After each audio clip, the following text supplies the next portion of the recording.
là où je voulais en venir, c'est considérons que notre expérience présente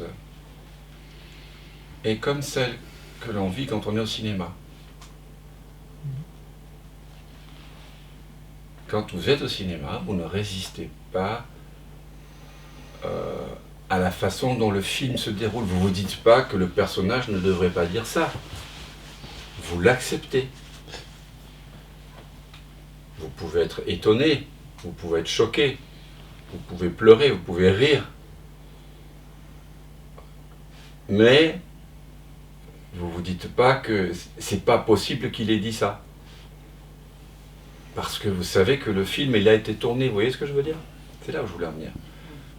Si maintenant, vous laissez se dérouler le film qui se déroule en ce moment, vos pensées, vos sensations, vos émotions, vos sentiments, les couleurs qui apparaissent, les formes qui semblent apparaître, les mouvements qui sont là, les odeurs, les goûts, les sons. Ce n'est pas simplement des images et des sons, c'est un film avec des odeurs, avec des goûts, avec des sensations, avec des pensées. Tout ça, c'est le film.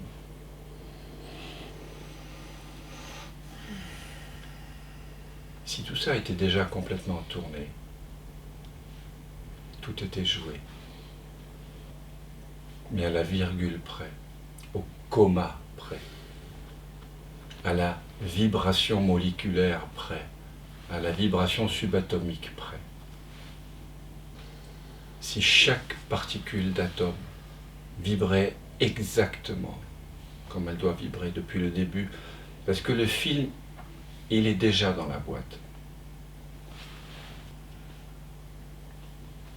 Sentez ce que cela fait. Beaucoup de gens résistent à cette vision parce qu'ils font dériver leur sentiment de liberté de leur impression de pouvoir contrôler le film personnellement. Et donc ils font dériver leur sentiment de bonheur, et de joie, de paix, d'amour, de leur croyance qu'ils sont libres de changer le film qui est en train de se jouer, comme un spectateur dans une salle de cinéma qui serait capable de modifier comme ça, ex nihilo, comme ça, par une sorte de puissance de contrôle personnel, le film en train de se jouer. C'est pas possible au cinéma. Non, enfin, pourquoi? C'est possible. Oui. Tant que tu crois que tu es un individu séparé, auteur de tes pensées, auteur de tes actes, disposant d'un libre arbitre. Nous n'avons pas évoqué cette question ici beaucoup, celle du libre arbitre. Et en général, je ne l'évoque pas directement, parce que la question du libre arbitre, pourtant, est essentielle. Quand on dit qu'il y a un libre arbitre, il faut qu'il y ait un arbitre. D'accord ? C'est-à-dire une instance individuelle, séparée du monde. La façon que j'ai de vous inviter à déconstruire le libre arbitre, ce n'est pas en attaquant le libre arbitre directement, c'est plutôt en investiguant la nature de cet apparent arbitre, c'est-à-dire le moi-je. C'est l'idée qu'il y ait quelqu'un. Quand on voit qu'il n'y a pas de centre permanent, qu'il n'y a pas d'instance permanente, c'est comme si on parlait de la liberté du Père Noël. Vous comprenez ? C'est comme si je vois un mirage dans le désert, et puis je vois des cocotiers, et je suis en train d'imaginer que je vais monter un magasin de noix de coco. C'est très bien. Mais c'est juste pas réel. Donc en déconstruisant l'idée de l'arbitre séparé, de quelqu'un de séparé, on déconstruit la notion du libre arbitre. Et ça suffit. Maintenant, regardez par le prisme de cet argument où vous êtes donc spectateur au cinéma, vous voyez bien que vous ne pouvez pas changer le film, il est déjà dans la boîte, d'accord ?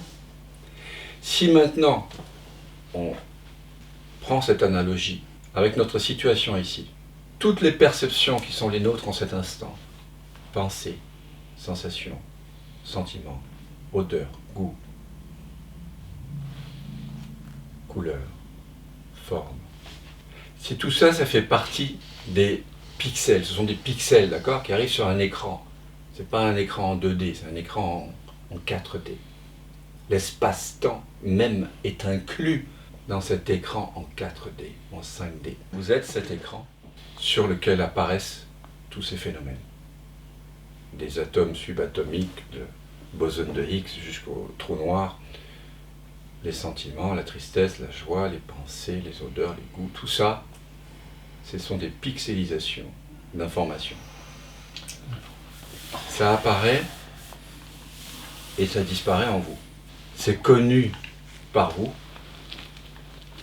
et ultimement c'est fait de vous, d'accord ? Comme au cinéma, les pixels, ultimement, n'apparaissent que grâce à l'écran. Ils sont faits de l'écran. C'est l'écran qui, dans cette analogie d'un écran conscient, qui révèle, et les pixels, les couleurs sont faits de la nature de l'écran. Donc tout ce que vous percevez, c'est vous, en mouvement. Mais le film est déjà dans la boîte. Donc votre liberté, ce n'est pas de changer le film. Vous arrêtez totalement de vous préoccuper, de vous soucier du scénario. D'accord ? Pour autant, la liberté n'est pas perdue. C'est juste que la liberté n'est pas de changer le film, elle est de réaliser que vous êtes libre du film.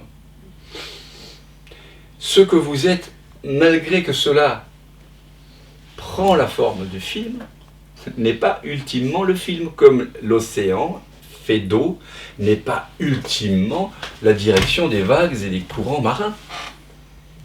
L'océan demeure de l'eau. En plus, il est prouvé scientifiquement que si tout était joué dans cet univers, comme je vous invite à le voir, tout était joué à la virgule près, puis le début jusqu'à l'infini, jusqu'au sans commencement, jusqu'au sans fin. Si tout est joué à la virgule près, et vous devez le sentir, hein, c'est comme une expérience de pensée là, comme celle que faisait Einstein pour découvrir énergie égale. Ouais. Il a fait des expériences de pensée toutes simples, comme celles qu'on est en train de faire. Même si tout était déterminé, il nous serait impossible, avec notre mental humain, d'anticiper le futur. Il ne nous est pas possible de le connaître. C'est impossible.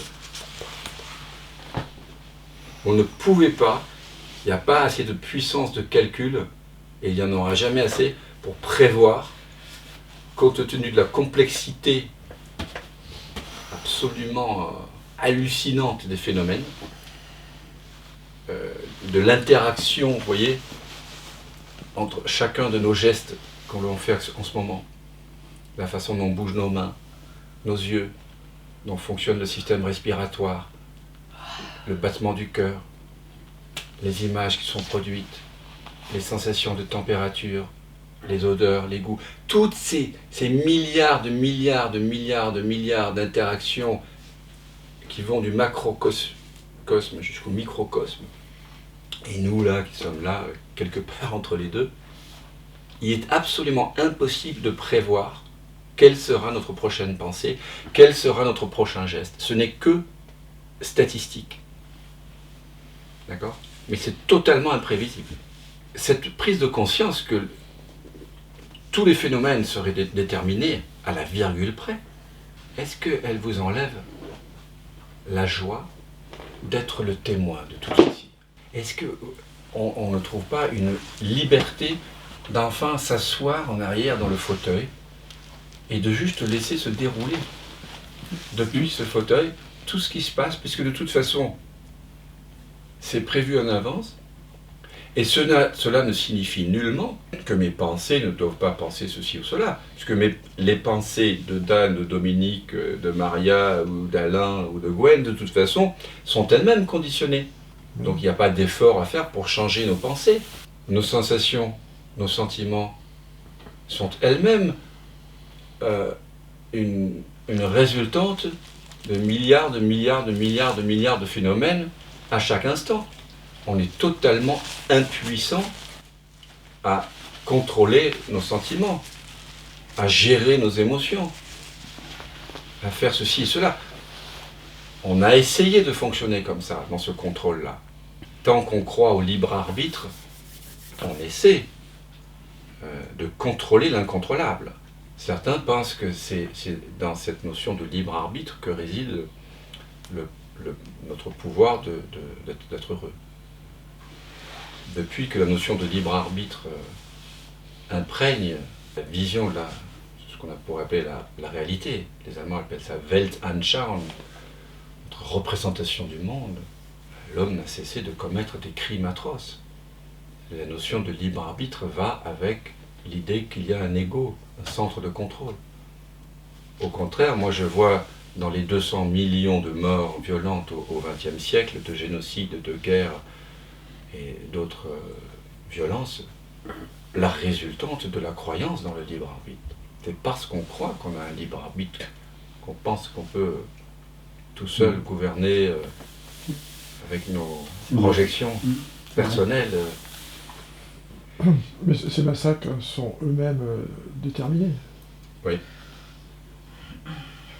C'est vrai. Donc comment ça se mord un peu la queue, là, non En tout cas, qu'est-ce qui se passe quand tu vois qu'il n'y a pas de libre arbitre? C'est une grande liberté. Alors reste avec ça. Parce que quand tu éprouves cette liberté... Il n'y a rien à faire, c'est pas moi qui fais, quoi. Voilà, c'est pas toi qui fais. Et là, il y a un saut dans le vide à faire. Il n'y a plus de culpabilité. Il n'y a plus de culpabilité. Mais cela ne signifie pas que si vous tuez quelqu'un, vous n'irez pas en prison. Mais quand il y a cette liberté, il y a une paix. Est-ce que quand vous ressentez cette paix, cette appréciation de la vie, il y a un émerveillement aussi. Et vous pouvez sentir que si vous êtes cet écran et que le film est conditionné, néanmoins le film est fait de vous. Oui, parce que nous... Et donc il y a une joie à voir se dérouler le film. Une joie que le mental ne peut pas comprendre. Le mental séparé ne peut pas comprendre ce que je suis en train de dire. Mais il y a une joie à voir se dérouler les choses exactement telles qu'elles sont, à la virgule près. Voir que tout ça c'est fait de moi. C'est moi qui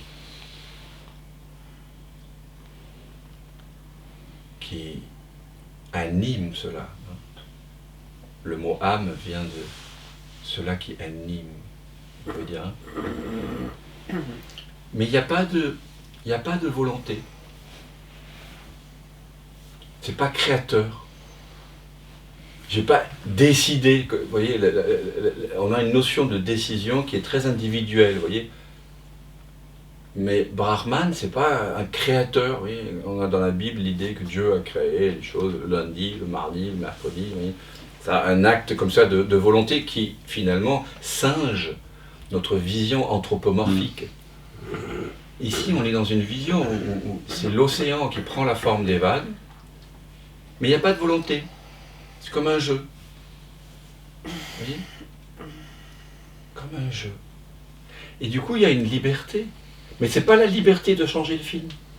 C'est la liberté de reconnaître que ce que je suis est totalement libre du film. J'aimerais que vous sentiez cela maintenant.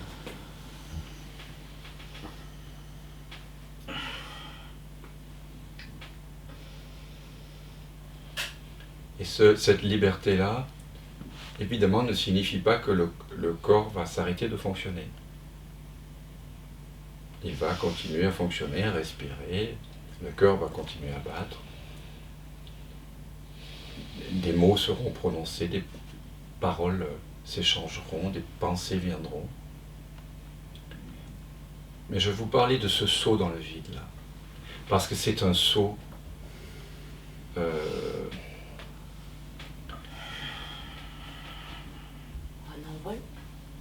ou un envol, ouais, mais c'est vraiment un envol dans le non-savoir, dans la confiance. C'est ça la foi. Vous voyez ? J'ai pas besoin que le monde soit comme ci ou comme ça. Que les événements suivent une certaine direction. J'ai pas besoin de vivre plus longtemps en tant que corps mental. J'ai pas besoin que mon corps survive. J'ai pas besoin qu'il soit en bonne santé, de perdre 10 ou 20 kilos. J'ai pas besoin de... pour sentir cette joie. Pour sentir cette paix de l'arrière-plan qui est totalement libre et qui a toujours été libre. C'est disponible maintenant, cette liberté-là. C'est juste un petit pas en arrière dans la conscience. C'est comme un acte de foi. Quand on voit qu'on ne peut pas changer le film, que notre liberté ne réside pas dans une volonté personnelle, dans la croyance d'un pouvoir personnel à changer le film. Le film va changer, vos pensées vont changer, vos sensations vont changer. Mais il n'y a pas quelqu'un, un arbitre, qui disposerait d'une liberté pour faire ça. C'est déjà joué. Et dans ce déterminisme absolu, étrangement, vous retrouvez la liberté, la joie. Et toute chose étant égale par ailleurs, vous vivez votre vraie nature de joie, d'amour, parce que vous avez de l'amour pour tout ce qui se passe, c'est-à-dire il y a une intimité avec toute chose puisque c'est une expression de vous, c'est vous, il n'y a pas plus intime que ça. Tous les pixels, c'est une émanation de la conscience que vous en avez et que vous êtes. Vous êtes en paix avec tous les phénomènes et il n'y a pas de manque. Vous ne manquez de rien pour éprouver cette paix, pour être libre du film. Notre seule liberté serait de dire oui au film ou non au film. Oui, mais le oui, c'est pas quelque chose que l'on fait, c'est ce que l'on est. Donc il n'y a pas de choix en fait. Et quand vous arrêtez de prétendre pouvoir de façon autonome contrôler le film des pensées, des sensations de la vie, le soi, c'est là que le soi se révèle. Le soi ne peut pas se révéler si vous pensez avoir un libre arbitre. Les gens qui enseignent cela sont en train de se leurrer. Ça change, ça change. C'est très drôle, j'ai pas tout bien compris, mais je sens que c'est très drôle. Tu réécouteras la vidéo. Donc, je vous amène dans cette... Je vous invite à demeurer là où est votre véritable liberté. Arrêtez de la chercher là où elle n'est pas. Ça, c'est contre-productif pour vous-même, pour le monde et pour les autres. Découvrez la liberté, la véritable liberté qui est la liberté d'être. Ce n'est pas la liberté d'avoir. C'est la liberté de l'être. C'est l'être qui est libre. Ce n'est pas la personne singulière qui est libre. Arrêtez de chercher, de vous chercher là où vous n'êtes pas. Toute chose étant égale par ailleurs, à partir de là, votre singulière humanité, avec vos capacités, incapacités, avec votre histoire, vous verrez que toute chose étant égale par ailleurs, la singularité, forme, corps mental, humaine, va s'effleurir de la façon la plus naturelle en relation avec l'environnement. Parce que vous arrêtez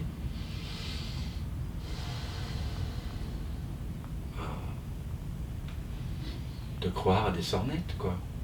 Ça demande des efforts de croire au Père Noël. C'est pas la peine c'est beau de découvrir la réalité de l'illusion. C'est beau de découvrir que tout ça est un rêve, que vous êtes le rêveur. La vérité est belle. Et la vérité est pleine d'amour. Elle est pleine de compassion. Vraiment. Vraiment. Mais c'est un saut radical. Vous ne pouvez pas à la fois vouloir être le spectateur sans forme et sans âge de tout ça, et en même temps vous prendre pour quelqu'un qui dispose d'un libre arbitre. Là, il y a un choix radical à faire. Un choix qui va être fait à chaque instant de votre vie. C'est le seul choix que vous avez. C'est pour ça que Krishnamurti a écrit un très beau livre qui s'appelle « La première et la dernière liberté ». La dernière liberté, c'est la conscience qui s'oublie elle-même.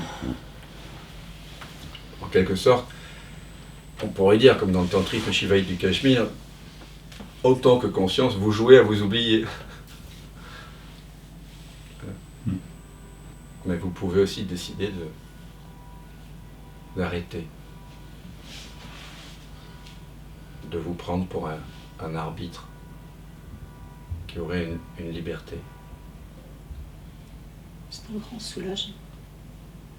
N'est-ce pas? Ça change tout. Oui, Et ça change rien.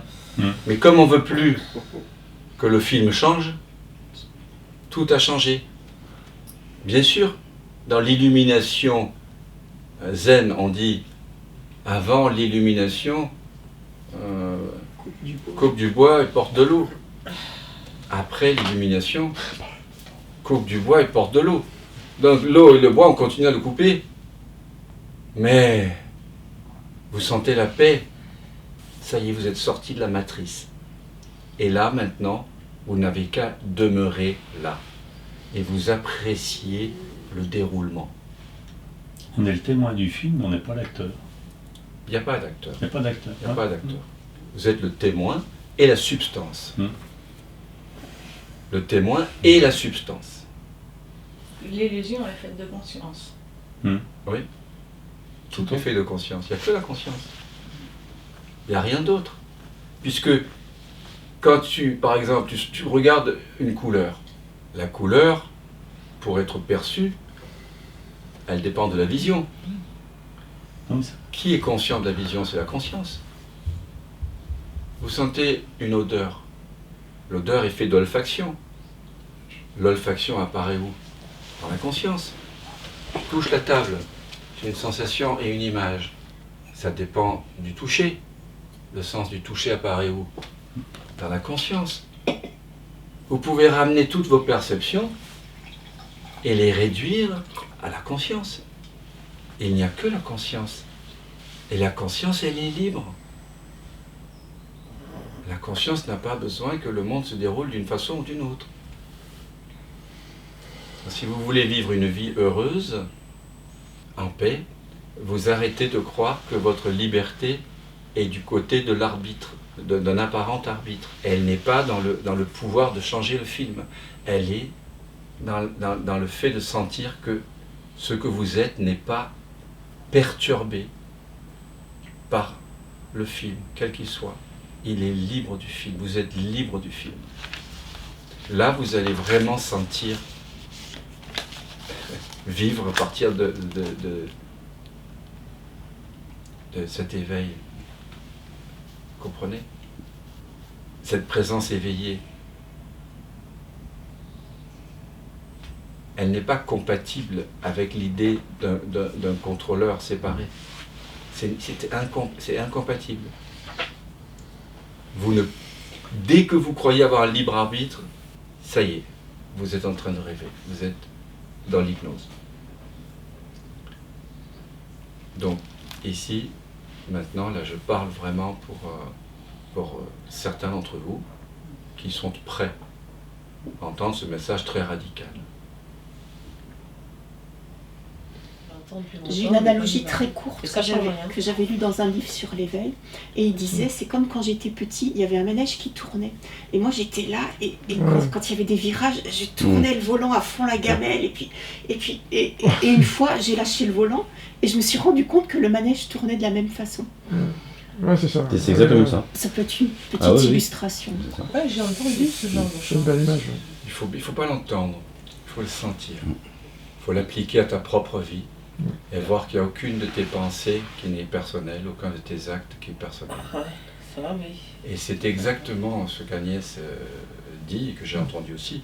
En fait, ça vient de la Bhagavad Gita, que je vous ai déjà citée, dans le parc, quand nous faisions l'expérience de l'immobilité au cœur du mouvement, de l'axe immobile au cœur du monde, qui lui change. Krishna a envoyé dit à Arjuna, le Seigneur se tient immobile dans le cœur de tous les êtres. Vous vous souvenez? Les faisant tourner comme s'ils étaient jugés par le pouvoir de Samaya. Le Seigneur se tient immobile dans le cœur de tous les êtres, les faisant tourner. On croit qu'on tourne par le pouvoir de sa Maya. La Maya, c'est l'illusionnement. Quand on croit qu'on a un libre arbitre. Les faisant tourner par le pouvoir de sa Maya, comme s'ils étaient juchés sur un manège. 8e siècle. Hier soir, on discutait avec Valérie. On était dans la rue Aubervilliers et je lui disais... dans la semaine, il a dit que quand on s'est rencontrés par hasard, qu'on s'est recroisés par hasard, c'était rue Aubervilliers. Et puis je lui ai dit, mais là tu vois, on vient de passer devant le petit resto africain où mon ami m'avait amené. Tu te rappelles, j'étais avec un ami, C'est très bien. un petit jeune. Et j'ai dit, donc c'était bien rue Aubervilliers, c'était bien ce petit resto africain là qui est en bas de chez lui. Donc il avait raison, c'était bien là. Et après, j'ai remonté, c'est remonté le fait de qu'est-ce que je faisais avec cet ami africain là, et comment ça se faisait que j'étais là avec lui. Ben, c'est lui, il avait décidé de m'amener à ce restaurant africain. C'était un jeune sans-papier qu'on avait accueilli à la maison il y a 2 ans avant. Voilà. Et en fait, on l'avait accueilli justement parce que on avait fait notre voyage en Égypte pour aller voir ces fameux dauphins dont je parlais dans la semaine. Ah oui. Voilà. Et qu'on avait rencontré des gens qui avaient eux aussi accueillis, et donc on en avait parlé, tout ça. Et en fait, ce voyage avec les dauphins, je l'ai fait suite à une énorme synchronicité que jamais j'aurais pu imaginer. Voilà. Suite à un rêve, j'ai fait un rêve que je discutais avec les dauphins, et je me suis levé. Et déjà, dans ma boîte mail, j'avais un stage d'ostéopathie discuté avec les dauphins. Et j'avais jamais entendu parler que les ostéopathes pouvaient aller discuter avec les dauphins. Je me suis levé dans ma boîte mail. J'avais ça, j'ai dit à Valérie, bon, cet été on part en Égypte, c'est sûr. Enfin voilà, c'était un truc hallucinant. Et donc, tout ça pour dire que j'ai remonté le film hier avec Valérie. Si j'avais pas eu ce rêve, eh j'aurais pas rencontré Dan et aujourd'hui je ne serais pas ici. À aucun moment j'ai pris la décision de rencontrer Dan. Ah mais moi je peux te dire que un truc comme ça aussi. À aucun moment je n'ai eu le libre arbitre de décider d'être ici. Voilà. C'est un ensemble d'événements. À aucun moment on ne peut avoir la moindre idée des conséquences de nos actes. C'est ça. Et c'est pareil pour savoir si je vais au resto tibétain ou au resto ami. C'est pareil pour tout. Non, mais c'est vrai Mais que je c'est sais fou. bien Pour les ça. choses. Ça ne Non, tu ne m'amène- le sais pas. Ça ne m'amène pas à la paix. Tu n'écoutes pas. C'est tout. Tu n'écoutes pas ce qu'il dit. Tu n'écoutes pas. Tu es en train de résister. Tu es comme quelqu'un te dit. Je constate ça aussi. Moi. Tu écoutes pas, Maria, ce qu'il te dit. Tu laisses pas infuser. Tu n'es pas éponge là. Tu es en train de résister. Parce que ce qu'il est en train de te dire fait s'effondrer quelque chose en toi. C'est très douloureux pour toi d'entendre ça. Parce que ça va faire s'effondrer tout ton univers. Tout ce à quoi tu as toujours cru. Bah, je veux bien, mais c'est pas... Alors écoute bien ce qu'il te dit là. Parce que ça, on pourrait remonter le fil de toutes nos actions, comme quand on prend une étoffe, un vêtement, et à la fin, qu'est-ce qui reste? Rien. Et tout d'un coup, c'était une étoffe. Merci pour ton beau partage. Et Shakespeare a dit que le rêve et la réalité sont faits de la même étoffe.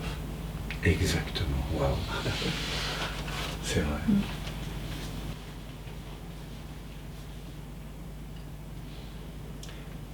quand vous ne comprenez pas, c'est juste que c'est pas mûr. Comme je vois chez Gwen, elle pressent quelque chose. Il y a un pressentiment. Mais tout ça, tu n'es pas encore en capacité d'en faire un eureka. Mais tu sens qu'il y a quelque chose par là à aller voir. Il y a un parfum. Donc parfois en satsang, il faut juste écouter, laisser infuser. Et quand ce sera le moment, il va y avoir le waouh. Ce qu'on est en train de dire, ça va faire s'écrouler votre monde. Donc c'est normal qu'il y ait des résistances. Si vous voulez une dispute entre amis, à table, vous soulevez la question du libre arbitre. C'est la chose à laquelle tous les humains tiennent le plus. Donc, C'était la politique. non, c'est le libre arbitre. C'est comme... En tout cas, je peux vous dire que si il y avait quelque chose à transmettre, à partager avec vous, c'est la chose la plus intime que j'ai pu partager durant ces 9 jours. C'est là, dans ce qui vient d'être dit. Mais ça demande un saut dans l'inconnu, un saut en arrière, un saut sans parachute dans les vides. Sans effort. Voilà. Et à un moment donné, ces paroles vont vous faire basculer ou pas. C'est juste que c'est pas le moment, vous voyez. Donc l'enseignement ici, entre guillemets, le non-enseignement, qui est finalement une déconstruction, une remise en question. Il n'y a pas d'enseignement, mais c'est un... Toutes les invitations ici sont quand même...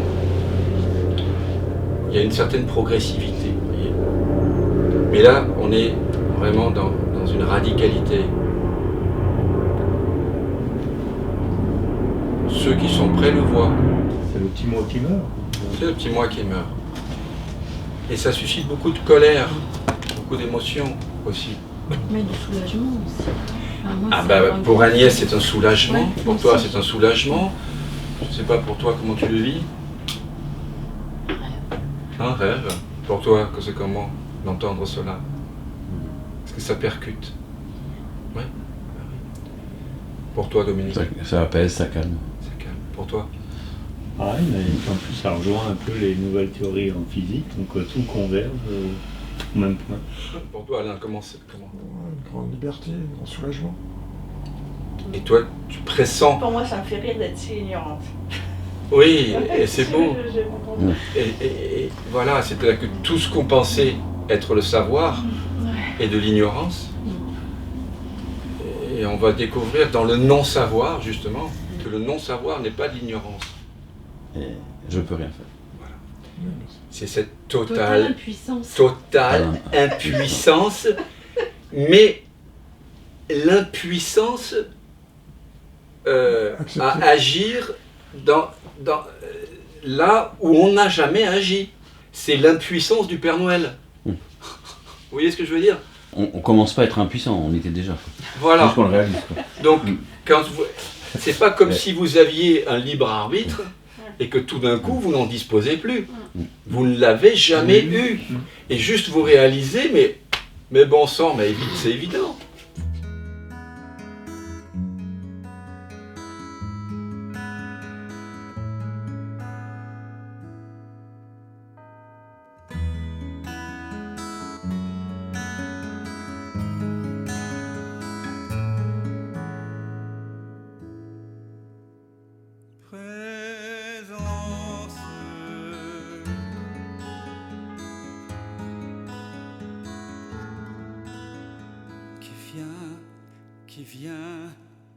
qui vient de l'absence.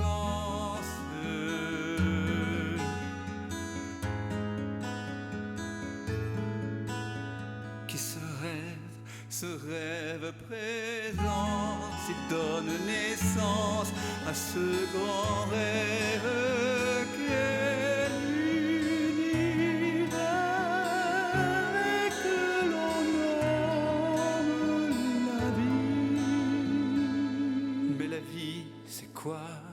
C'est quoi? La vie n'est que danse et évidence de l'unique présence. Et tout prend naissance en toi qui jamais ne commence.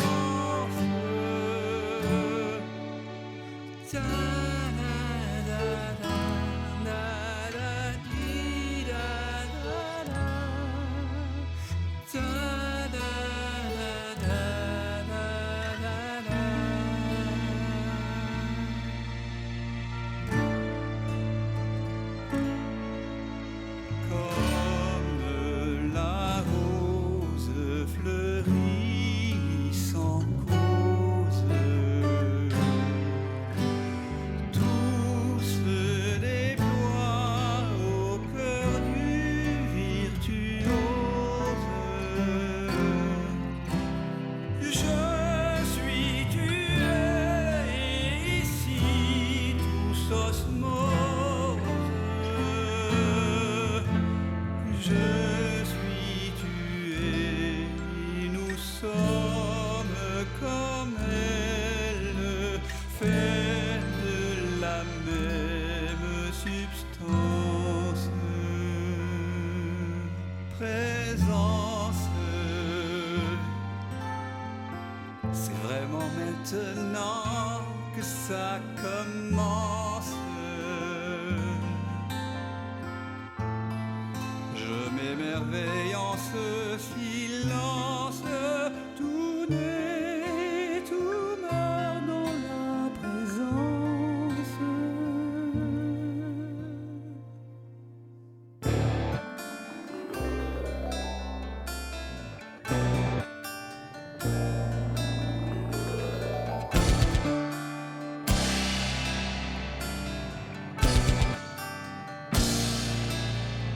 Présence,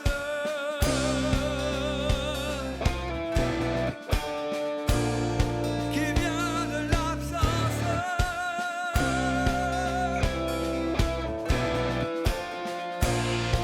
Ici commence la danse.